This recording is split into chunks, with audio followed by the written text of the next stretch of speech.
Okay. Hey guys, मेरा नाम है Vijay Adhikari. Welcome to this video. हम इस वीडियो में बात करने वाले हैं कि कैसे आप क्वांटिटेटिव एप्टीट्यूड को प्रिपरेशन कर सकते हैं बैंकिंग एग्जाम के लिए। ओके, तो मेरे बारे में बता दूं कि मेरा नाम है विजय अधिकारी एंड मैं इस वीडियो में जो जो बात करूंगा वो सब भी होगा फ्री मटेरियल और फ्री सोर्सेस। ओके, तो स्टार्ट करते हैं कैसे आप फ्री में यूट्यूब और अदर्स फ्री मटेरियल को लगा के काम पर लगा के आप अपना क्वांटिटेटिव एप्टीट्यूड को बेहतर बना सकते हो बैंकिंग एग्जाम के लिए। ओके, तो पहली बात तो एक बात है कि जो इस वीडियो को देख रहे हो शायद होगा कि टू टाइप का पीपल होगा। एक एकदम होगा कि जो अभी स्टार्ट किए हैं और जो कर चुके हैं, ठीक है, दोनों हैं। तो मैं फास्ट बात करूंगा बिगिनर के लिए, उसके बाद करूंगा जो लोग अभी तक कुछ प्रिपेयर कर चुके हो। ओके, बट अभी आगे फर्दर कैसे बढ़ना है उसी के बारे में। Okay, let's start. ओके, तो बिगिनर के लिए फर्स्ट स्टेप क्या है कि आपको सबसे पहले आपको यही करना होगा कि मल्टीप्लिकेशन को टेबल को जो है ना 1 से 30 तक आप याद कर लो। कैसे याद करोगे मैं अभी बताने वाला हूँ, ठीक है, पहले आप देख लो। तो पहले तो काम है कि मल्टीप्लिकेशन टेबल को याद करना 1 से 30 तक। 1 से 30 मतलब आपको ऐसा होना चाहिए कि 27 इंटू 30 अगर कोई पूछे तो आप बता पाओ। इससे क्या होगा, आपका जो कैलकुलेशन होगा ना वो बहुत ज़्यादा फास्ट होगा। ओके, तो मल्टीप्लिकेशन टेबल बहुत ही इंपॉर्टेंट है। इसका कैसे, क्योंकि इसमें कैलकुलेशन बहुत फास्ट होता है। उससे साथ साथ लगेगा स्क्वायर 1 to 30 तक, मिनिमम 30 तक। आप चाहो तो कर सकते हो 50 प्लस कर सकते हो, लेकिन मिनिमम तो 30 तो ज़रूरत है। ओके, एंड क्यूब 30 तक इनफ है। ओके, 1 से 30 तक इनफ है, उसके ज़्यादा का नहीं चाहिए होता है, कभी उतने ज़्यादा नहीं आता एग्जाम पर। और एक होता है fraction to percentage conversation. Each and every single thing कैसे कैसे करना होगा, मैं उसका हर चीज़ का डिटेल्स इस वीडियो में दूंगा। ओके, पहले बात करते हैं मल्टीपल टेबल को कैसे याद करना है। सिंपली प्ले स्टोर में जाओ और इसको लिखो मैट्रिक्स पर। ओके, मैट्रिक्स को लिखो और उसके इस जो वीडियो मिल इस जो एप्लीकेशन मिलेगा इसको आप डाउनलोड करो। उसके बाद ऐसा इंटरफेस खुलेगा एंड उसके बाद जाना है बाय हार्ट पर। बाय हार्ट पर जाने के बाद आपको मिलेगा मल्टीप्लिकेशन टेबल 1 to 100 तक, लेकिन हमको चाहिए 1 से 30 तक। ओके, इस इस एप्लीकेशन को कैसे पूरा इस्तेमाल करना है उसका मैनुअल में अलग से वीडियो में दे दूंगा, ठीक है। बट मैं आप समझ लो कि मैं क्या बोल रहा हूँ कि अभी 1 से 30 तक मल्टीप्लिकेशन टेबल को करने के लिए आपको क्या क्या जरूरत पड़ेगी, इसीलिए मैं एप्लीकेशन को दे रहा हूँ, ठीक है। नंबर टू इसमें क्या करेंगे हम 1 से 30 तक स्क्वायर और क्यूब का टेबल याद करेंगे, ठीक है। इसको आपको याद करना होगा, लिख लिख के याद करो। लिख लिख के याद करने से जल्दी से आपको याद आ जाएगा। ओके, और इसमें पूरा चार्ट है 1 से 30 तक स्क्वायर और इसमें क्यूब तक है। ओके, रही बात फ्रैक्शन टू परसेंटेज, ये चार्ट है और ये चार्ट है, ठीक है। आप कभी भी इसको याद मत करना, ठीक है, इसको भी याद मत करना, इसको भी याद मत करना। क्या करना है, इसको किसी जगह पर लिख लो या प्रिंट आउट कर लो, किसी भी तरह का स्क्रीनशॉट लेके रख दो।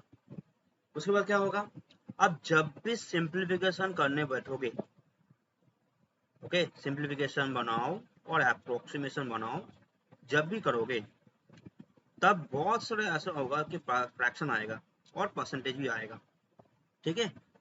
फ्रैक्शन पे परसेंटेज भी आएगा, इसको देख देख के करो। देख देख के जितना देर आप करोगे ना सिंप्लीफिकेशन अप्रोक्सीमेशन करोगे, उतना ही अच्छे से आपको याद होगा। आप एक बार में सोचोगे कि आप इसको याद कर ले, ऐसा नहीं हो सकता, ठीक है। कुछ कुछ चीज़ आपको याद आ जाएगा, जैसे कि ये वाला, ये वाला, ये वाला, ये वाला, ये वाला, ये वाला, बहुत सारे याद आ जाएंगे, लेकिन कम्प्लीटली आपको याद नहीं आएगा, आप मेमोराइज नहीं कर पाओगे। तो क्या करो, पहले तो आप इस चार्ट को देख लो, जो मैंने पहले बताया इसको आपको याद करना होगा, हाँ, मल्टीपल टेबल को, स्क्वायर क्यूब को, लेकिन इसको याद नहीं करना है, इसको देख देख कर आपको बनाना है। कब, जब आप सिंप्लीफिकेशन और अप्रोक्सीमेशन बनाओगे, ठीक है। और एक बात बता दूं, जो मैं बोल रहा हूँ उसका फ्री रिसोर्सेज मैं डिस्क्रिप्शन में दे दूंगा, आप जाओ वहाँ पर मैं लिंक दे दूंगा। अगर किसी भी तरह का वीडियो का चाहिए जो मैं आगे बताने वाला हूँ, उसका भी वीडियो में लिंक दे दूंगा, आप जाओ उसको क्लियर करो। जो भी होगा या फिर सब फ्री में मिलेगा, आप अच्छे से कर पाओगे। ओके, तो जो बोल रहा हूँ मैं कि आप जब सिंप्लीफिकेशन अप्रोक्सीमेशन करोगे उसके लिए तब इस चार्ट को याद करना। ओके, याद नहीं करना, उसको देख देख के बनाना, ऑटोमेटिकली आपको याद आ जाएगा। ओके, एंड सिंप्लीफिकेशन अप्रोक्सीमेशन के लिए मैं प्राय 1000+ सिंप्लीफिकेशन अप्रोक्सीमेशन डिस्क्रिप्शन में दे दूंगा। ठीक है, उसको जाओ जाकर डाउनलोड करो और उसको सॉल्व करो। ठीक है, ये सिर्फ बिगिनर के लिए है जो स्टेप में बता रहा हूँ। ठीक है, स्टेप 1 है। हर एक स्टेप कंप्लीट करने के बाद ही आप जाना है नेक्स्ट स्टेप पर। ओके, चलो अब हम आ चुके हैं स्टेप 2 पर। स्टेप 2 पर क्या करना है? स्टेप 2 पर स्पीड मत करना है, स्पीड पर हम लोग को कैलकुलेशन टेक्निक। ओके, जितना भी कैलकुलेशन टेक्निक है वैदिक मैथ का, उसका आपको करना होगा, टेक्निक सीखना होगा। उसके बाद आपको बहुत सारे सिंप्लीफिकेशन सॉल्व करना होगा। ओके, स्पीड मैथ सीखने के बाद आप जाओगे सिंप्लीफिकेशन अप्रोक्सीमेशन को प्रैक्टिस करो। ओके, इस टेक्निक को इस्तेमाल करके सब कुछ डिस्क्रिप्शन में मिल जाएगा, पीडीएफ चाहे तो पीडीएफ मिल जाएगा, अगर वीडियो होगा तो वीडियो भी मैं डिस्क्रिप्शन पर दे दूंगा। ठीक है, एंड उसके बाद सिंप्लीफिकेशन अप्रोक्सीमेशन करने के बाद जाना है नंबर सीरीज पर। ओके, नंबर सीरीज कितना, नंबर सीरीज में होगा क्या, मिसिंग नंबर सीरीज होता है या फिर रॉन्ग नंबर सीरीज होता है, दोनों के करना होगा।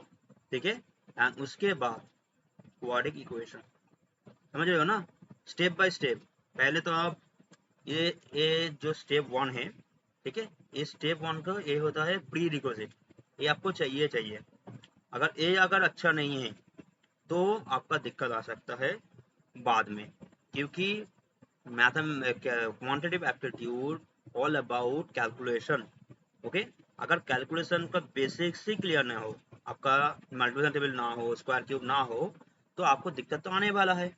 ओके, एंड इसके बाद ही आपको जाना है 2 नंबर स्टेप पर जाके स्पीड मैथ बनाना, सिंप्लीफिकेशन बनाना और ये बनाना।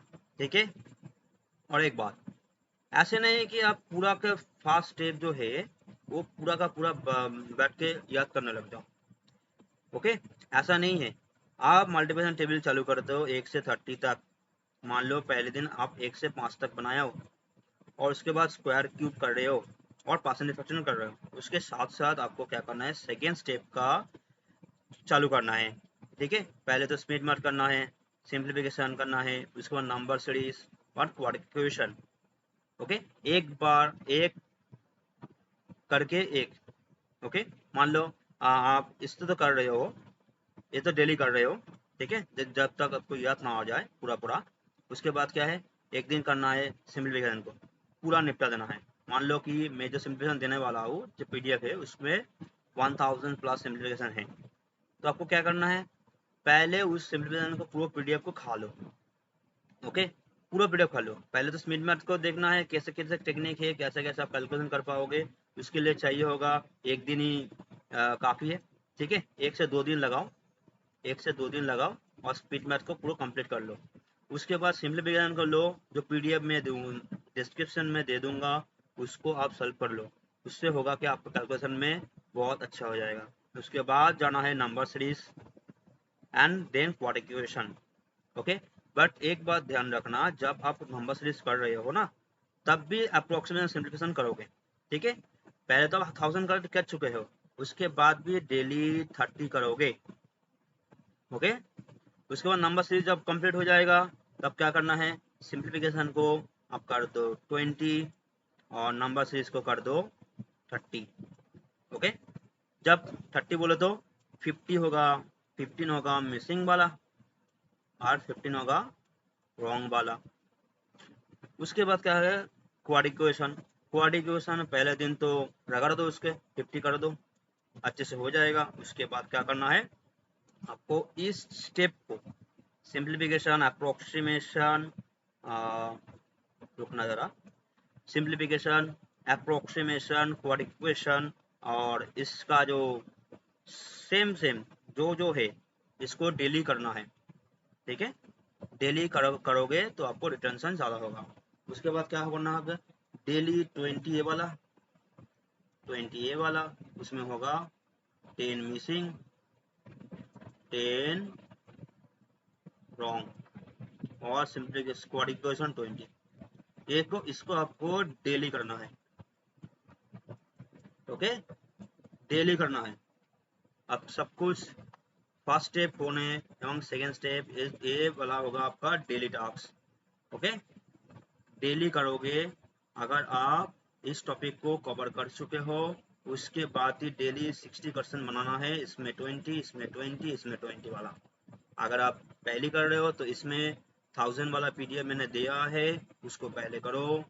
इसके में भी मैं 200 प्लस दे दूंगा रॉन्ग और मिसिंग को लेके, और इसमें भी मैं 200 वाला दे दूंगा, 200 प्लस दे दूंगा। सब कुछ मिलेगा डिस्क्रिप्शन पर। ओके, आप करो इसको और उसके बाद हर चीज से 3-3 करके 3 टॉपिक से 60% बनाते जाओ। कहाँ मिलेगा वो भी मैं डिस्क्रिप्शन में दे दूंगा। उसके अलावा आप किसी भी तरह का मॉक टेस्ट बोलो, किसी भी तरह टीचर्स का टेलीग्राम चैनल में जाओ, उसमें बहुत सारा मटेरियल, फ्री मटेरियल अवेलेबल है, वहाँ पर जाओ, वहाँ पर मिल जाएगा। ठीक है, आशीष अरोड़ा सर के जो है ना, आशीष सर का जो यूट्यूब चैनल का जो है ना, टारगेट बोल के चीज है, टारगेट टेलीग्राम करके होगा। ठीक है, मैं डिस्क्रिप्शन उसका लिंक दे दूंगा। उसमें क्या होता है, इस आशीष सर ने डेली देता है, चेकलिस्ट देता है।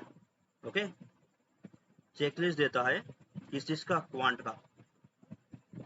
ओके, उधर से भी मिल जाएगा।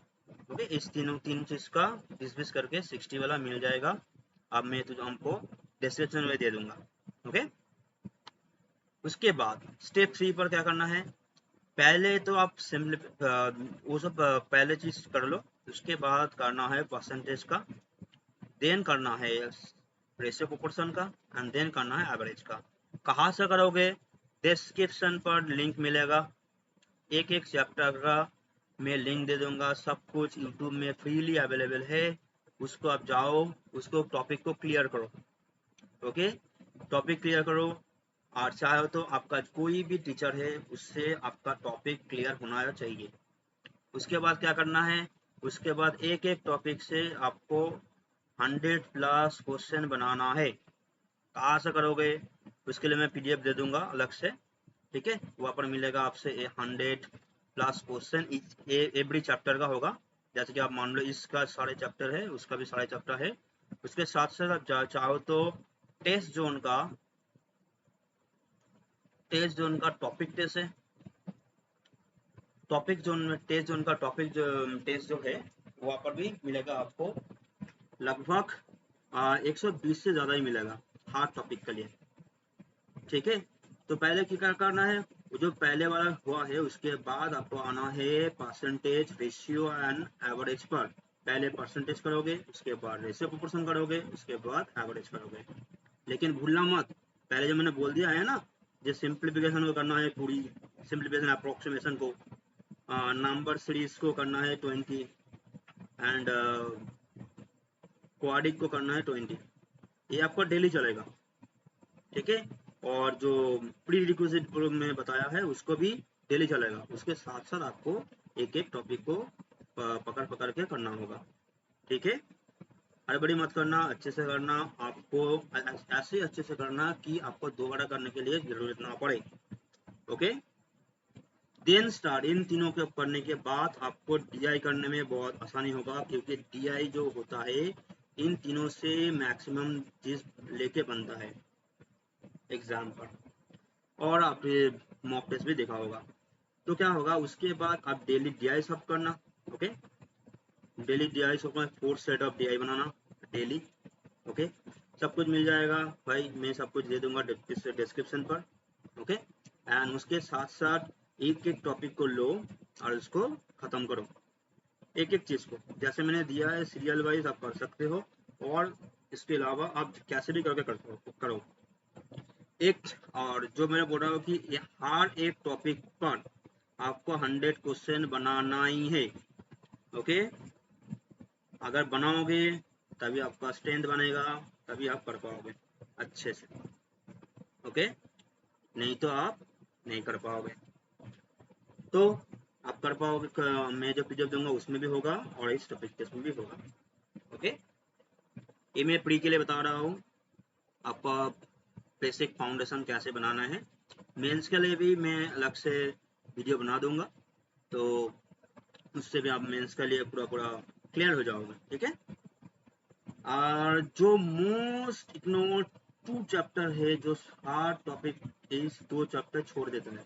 ओके, पहले मैं भी छोड़ा था, लेकिन लास्ट ईयर में मैंने 2023 में मेरा 2023 में जो सिलेक्शन हुआ है ना, तो इस 2 टॉपिक पे मैंने कर लिया था। ओके, तो इन दोनों टॉपिक को छोड़ना नहीं। ये पता है एक बहुत ही प्रॉब्लमेटिक है, ओके, बहुत ही कंफ्यूजिंग है, लेकिन इसको छोड़ना नहीं, इसको ज़्यादा टाइम दो, और इसको करने के बाद एटलीस्ट आपका कुछ बेसिक तो नॉलेज होना चाहिए। उसके बाद इस टॉपिक पर भी कुछ क्वेश्चन बनाओ, क्योंकि मैं बता रहा हूँ, देखो मैं 2021 पर IBPS PO में मेंस में बैठा था। ओके, क्या हुआ था, एक मेंसुरेशन का टॉपिक का आया था, मेंसुरेशन का आया था प्राय 10 नंबर का, 10 मार्क्स का आया था मेंसुरेशन का। ठीक है, मैंने नहीं किया था मेंस टॉपिक, इस 2 टॉपिक को मैंने नहीं किया था, इन दोनों टॉपिक को। तो मेंसुरेशन का 10 नंबर का जो आया था उसको मैंने नहीं अटेंड किया। लेकिन जब मैं 2023 में जब मैंने इसको क्लियर कर लिया था, तब मैं जब उसी क्वेश्चन को, जो previous year memory based paper होता है ना, मेमोरी बेस्ड जो पेपर होता है ना, उसमें क्या हुआ, जब मैंने देखा वो तो बहुत ही ईजी था, आप आसानी से कर पाओगे, इजीली नंबर दे रहा था, 10 नंबर, कुछ भी नहीं था उसमें। ठीक है, तो आपका टॉपिक पर स्ट्रेंथ होना चाहिए। आप टॉपिक में स्ट्रेंथ हो जाओगे, आप हो गए आपका, तो आराम से कुछ बना पाओगे। ऐसा नहीं कि आप बना नहीं पाओगे। भाई किधर गया तू, तो आराम से बना पाओगे। ओके, ऐसा नहीं कि आप बहुत ही प्रॉब्लम होगा, आप जरूर बना पाओगे, आप कर तो सही पहले। ओके, जो मैंने बोला कि परसेंटेज पूरा का पूरा टॉपिक करना होगा, उसके बाद आपको 100 प्लस क्वेश्चन बनाना ही होगा। ओके, एंड ये था बिगिनर के लिए, जो सिर्फ बिगिनर है, जो अभी प्रिपरेशन चालू कर रहे हो उसके लिए। ओके, अगर आप कुछ ऑलरेडी आप बहुत सारे चीज़ कवर कर पाए हो चुके हो, लेकिन आपको प्रैक्टिस कैसे करना है और कैसे करना है, मैं वो भी बताने वाला हूँ। देखो, अगर आप पहले जो मैंने बता चुका हूँ वो सब कर चुके हो, अब अभी प्रैक्टिस करना है। कहाँ से करोगे, आपका मॉक टेस्ट जो पड़ा हुआ है ना, मॉक टेस्ट प्रोवाइडर के लिए, उसको प्रैक्टिस करो। मैं ऐसा ही करता था, मेरा पास था 5 मॉक टेस्ट प्रोवाइडर का मॉक टेस्ट था। तो मैं क्या करता था, मान लो कि मैंने SBI PO का मॉक टेस्ट है प्री का, उसको लेता था, एक 5 मॉक टेस्ट का था, तो 1 2 3 4 5 इस तरह से उसका लिंक कॉपी करके एक्सेल शीट में डाल देता था। उसके बाद इसको लेकर लेता था, पूरा सीरियल वाइज करता था प्रैक्टिस। ऐसा क्यों, देखो ऐसा क्यों, देखो एग्जाम में आप जब करोगे ना, तब आपका कोई टॉपिक बेस्ड तो नहीं आएगा ना, मिक्सर ही आएगा ना। एक बार अरिथमेटिक आएगा, एक बार सिंप्लीफिकेशन अप्रोक्सीमेशन आएगा, एक बार DI आएगा। ओके, तो आप क्या करना है, आपको पूरा का पूरा करना है, आपका जो मॉक टेस्ट है उसको इस्तेमाल करना है पूरा का पूरा। ओके, मॉक टेस्ट को कैसे 100% यूटिलाइज किया जा सकता है, कैसे कैसे आप कर सकते हो, और मैं कैसे कैसे इस्तेमाल किया था मॉक टेस्ट को मेरे प्रिपरेशन के दौरान, मैं उसके लिए सेपरेट वीडियो बनाऊंगा। लेकिन आपको मैं बता दूं कि आपका जो मॉक टेस्ट है यही आपका प्रैक्टिस सेट की तरह इस्तेमाल हो सकता है, अगर आप चाहो तो, कर पाओ तो। ओके, कैसे करना है?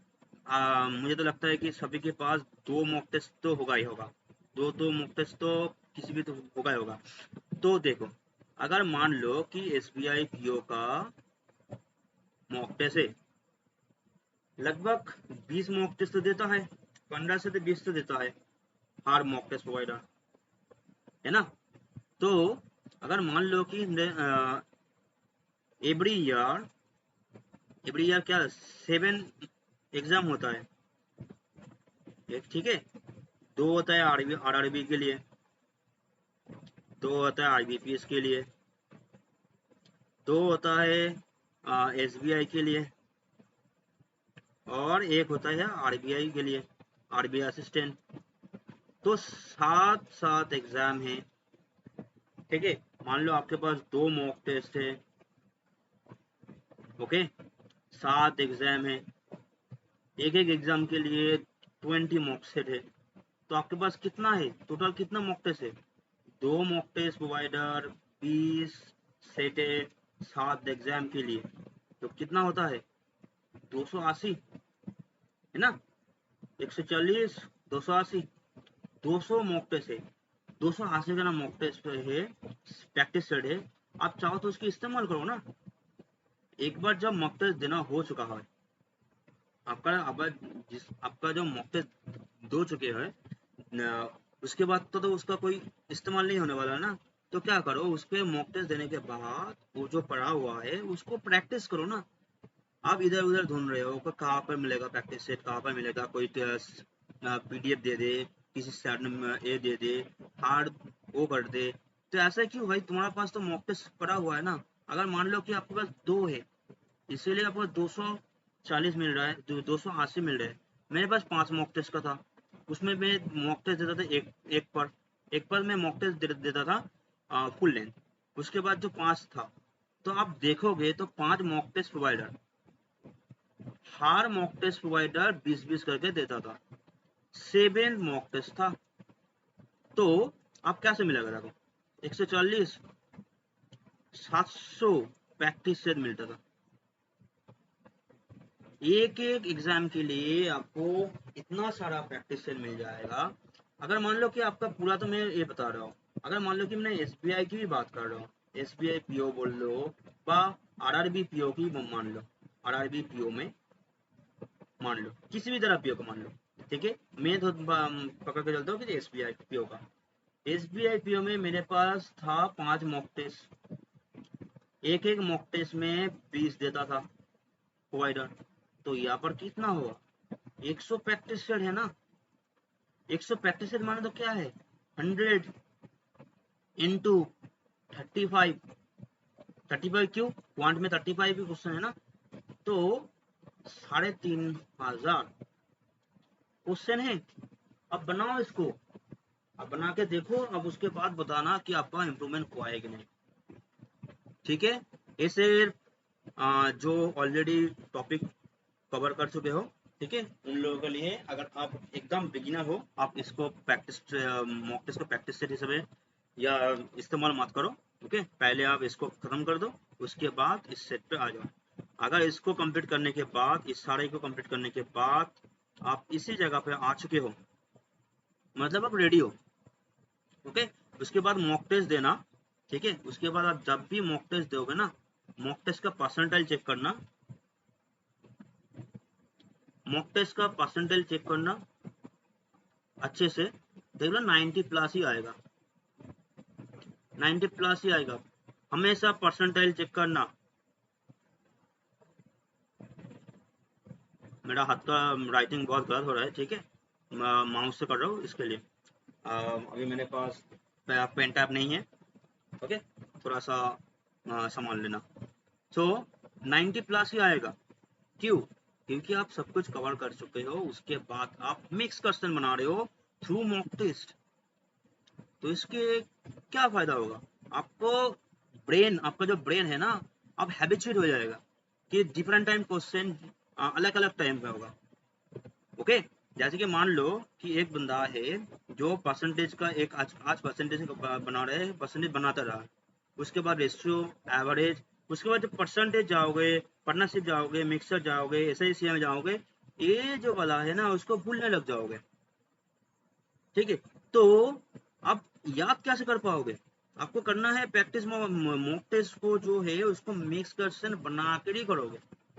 आपका कोई भी प्रैक्टिस सेट खरीदने की कोई ज़रूरत नहीं है। आपके पास अगर मॉक टेस्ट है उससे आप अच्छे से इस्तेमाल करो और उसको बहुत अच्छे से इस्तेमाल करो तो आप इजीली बहुत सारे क्वेश्चन मिल जाएंगे। ओके, सो आई थिंक मैंने बहुत सारा समझा दिया है। अब उसके बाद भी कोई डाउट होता है तो आप प्लीज़ कमेंट सेक्शन में बताओ और मुझे पूछो। मैं मेरे से जो हो पाएगा मैं आपको बताऊंगा। ये जो मैं बोल रहा हूँ ये सब कुछ मैंने किया था मेरे प्रिपरेशन के दौरान। एंड लेकिन एक प्रॉब्लम ये है कि मैं पेड वर्जन यूज़ किया था। मैंने किसी प्लेटफॉर्म का कोर्स लिया था, लेकिन फ्रीली बहुत सारी चीज़ें अवेलेबल है जो अभी मैं आपको दूंगा ना। आपको जो डिस्क्रिप्शन में मिल जाएगा ना, इसका सारा टॉपिक का सारा मैं दे दूंगा। उसमें देखना, आपका कोई भी कोर्स खरीदने की कोई ज़रूरत नहीं है। आप जस्ट जाओ, उसको कवर करो, उसके बाद आपको बहुत सारा प्रैक्टिस करना है। ठीक है, आप जो कोर्स खरीदने वाले हो, पेड जो कोर्स है ना, वो सिर्फ आपको 10% ही काम आएगा। आपने जो प्रैक्टिस करोगे उसका ही बहुत ज़्यादा इम्पोर्टेंस है। ओके, सो आज के लिए इतना ही। इस वीडियो में इतना तक रखता हूँ। ठीक है, best of luck for your exam. And मुझे लगता है कि आप कर पाओगे। मेरे बातों पर मैंने इस साल 2023 में आरआरबी ऑफिस असिस्टेंट में क्लियर किया है और आईपीएस पीओ भी क्लियर किया है 2023 में। ओके, मुझे इसमें कनाडा बैंक मिला है और इसमें बोंगे ग्रामीण विकास बैंक मिला है।